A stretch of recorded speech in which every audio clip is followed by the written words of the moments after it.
Hello, my name is Lynette Zeitz. I'm the historian and manager of Urrbrae House at the University of Adelaide's Waite campus in South Australia. And this is part of a continuing History from Home conversation that I'm having with Brandon Thompson from the Gorgas House Museum at the University of Alabama in the US. Brandon, you asked me to pick a favourite artefact from our collection.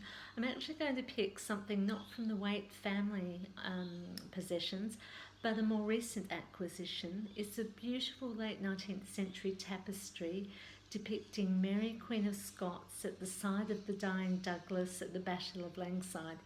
You've got to love the Victorians for their use of very long descriptors and titles.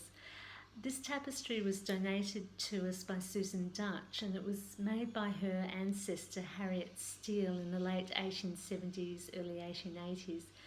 This tapestry was exhibited at the London exhibition in 1884, and the quality of Harriet's work was such that it was awarded the bronze medal for its category.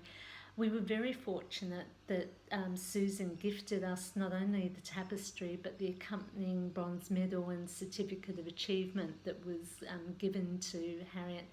Susan is actually the daughter of Bevis and H.G. Andrew Arthur, who were scientists who lived just across the road from Urrbrae House. So it has a lovely connection to the social history of the 19th century, but also a connection to the history of the Waite campus.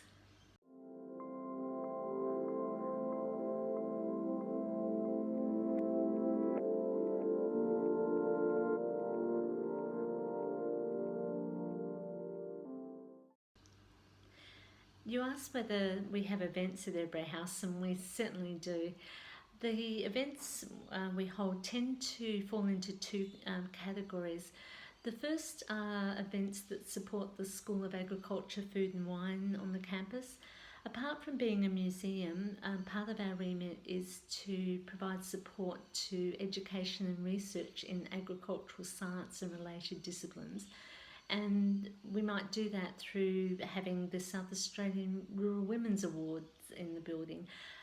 We might have a cooperative research centre launch at Urrbrae House. We've had honours students on the campus presenting their poster presentations in the museum. One of the fun events that we have, which is a campus-wide celebration, is Peter Waite's birthday on the 9th of May. This is a wonderful chance for staff and students to get together, and there is an annual bocce tournament held, and a very hotly contested Peter Waite trophy is awarded from that competition.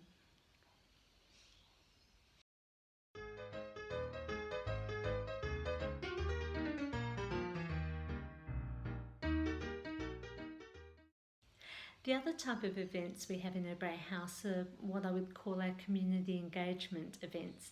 Probably the most popular of these are our concerts.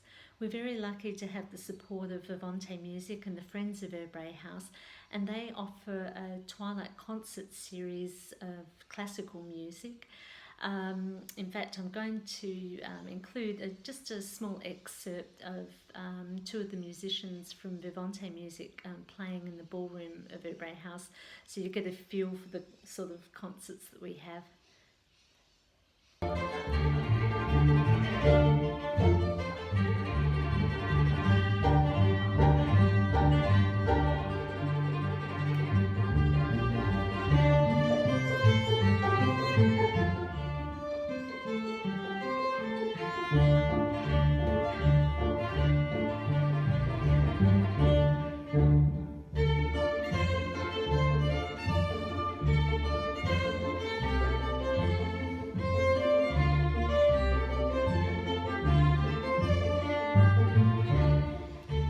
It's not just classical music we offer at Urrbrae House. We'll have piano recitals, choral performances, jazz ensembles playing, hopefully something to appeal to a wide range of musical tastes. Last year we had about 2,000 people attend concerts at Urrbrae House.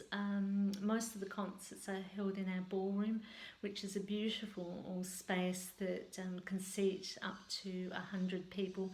So it's quite an intimate performance when you attend a concert at Urrbrae House. Apart from concerts, we take part in the South Australian History Festival. This is a month-long festival held in the state, and usually we have an open doors afternoon that's part of that festival. Myself, staff, volunteers get dressed up in period costume. We open the doors and the public can come in and ask us questions, talk to us about the history of the house.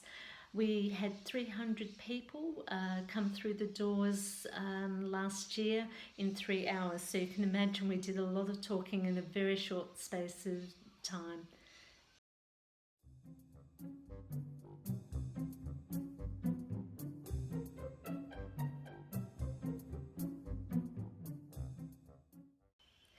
During the South Australian History Festival, I try to offer something specifically targeted to families. And last year we did a series of workshops called Sense and Sensibility for Kids. We took children through our sensory garden and explored the textures, smells, sights in that space, and then worked with the children using plant-based materials to do Victorian crafts, things like leaf rubbings, for example. It was a wonderful way of connecting the science that's done on the campus with the history that we want to promote. Apart from the History Festival, we'll be involved in the South Australian Living Arts Festival each year. I usually have an emerging artist have an exhibition during that festival, and we'll have other art exhibitions through the year.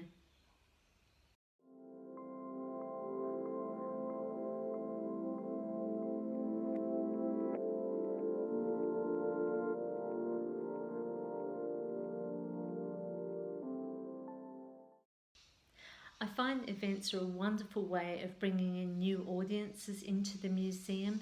People who come along to an event may not know about the history of the house before they attend the particular function.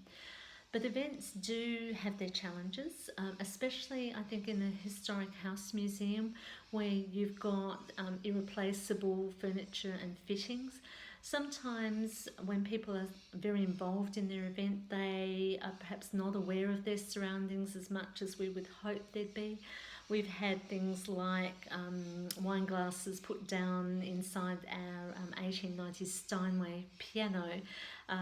It wasn't maliciously done, it was just people who were distracted while they're enjoying their particular function. So I find that we have to be very careful with the types of events that we have in our space, and balance the needs of the event with protecting the wonderful legacy that we've been left by the Waite family and others.